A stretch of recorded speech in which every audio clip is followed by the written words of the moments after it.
Miami. Hans Niemann fighting for a win. We have some moves on the board. Yeah. Could he win this game?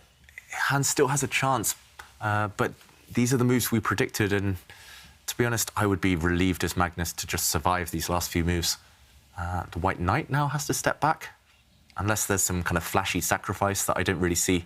White's Knight is attacked, it has to step back, and then Black will just solidify the queenside, his structure there, and the game will continue.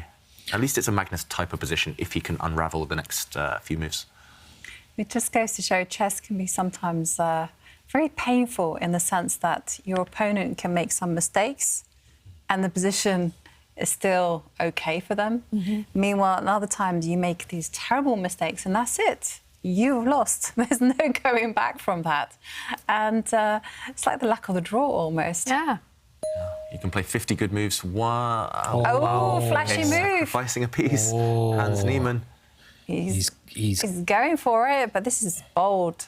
Yeah. And wow. The question is, does it work? Is he, there we go, evaluation bar not really approving, but is this bluff or is this just genius? Because, OK, we have to see what happens if Black captures this piece. Magnus leaning back. I think he was surprised, just as surprised as we are here in the studio. We thought the White Knight would run away from this attack, but nope. Hans captures a pawn, and if we capture the Knight, what is his plan? What's up his sleeve here? The rooks are looking at each other. I guess we see a rook exchange. Now, next, what happens now? Maybe the rook goes one square less. Oh, in this position. Maybe that's clever. Attacking this bishop, not exchanging off.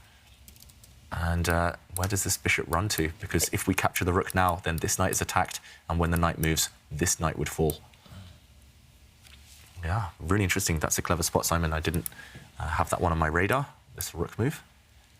I guess another idea would be if the bishop chooses a bad square, then we could see a capture. You can see the pawn going on as well, couldn't you? Yeah, It was just like pawn stepping forward, forking the two black rooks. How often do you see this? That is a position worth looking at. That's beautiful fork there, isn't it? Yeah. I think the other most beautiful fork we saw in another tour was with the king or something. Can you remember that one against the two rooks? King hitting two rooks. That was an amazing one as well. But that's, yeah, sorry, it's similar with the pawn. So, yeah. And, it's a bit tricky, isn't it? Yeah, this idea, so in the current position of pawn takes knight and rook to a7, hitting the bishop. Wow. I'm wondering what else for Black. I mean, if you put the bishop on any other square, then still this idea of hitting the two rooks at the same time, trying to make a new queen. That would regain you the piece at least. Could you defend? Defend. Defend the bishop? Defend the OK, bishop we're going to see it because he's captured it. Yeah, so maybe, Jovanka, you're right. You can defend the bishop with your knight. It's hanging together by a thread for Black, but that's all you need. You just need it to hang together. And if this knight is attacked... Yeah, it's really complicated all of a sudden. I mean, like, I know the valuation bar kind of likes Magnus, but I think he's doing the right thing because the other lines weren't looking so good, I feel. He's complicating it. Yeah, he's complicating it, and you definitely, I think, don't want to capture these, trade off the rooks, because suddenly this pawn is a real thorn in your side. It's going to promote, simply, or win a piece back. So what else? Process of elimination. So far, we've stumbled across just this move by Jovanka, defending your bishop.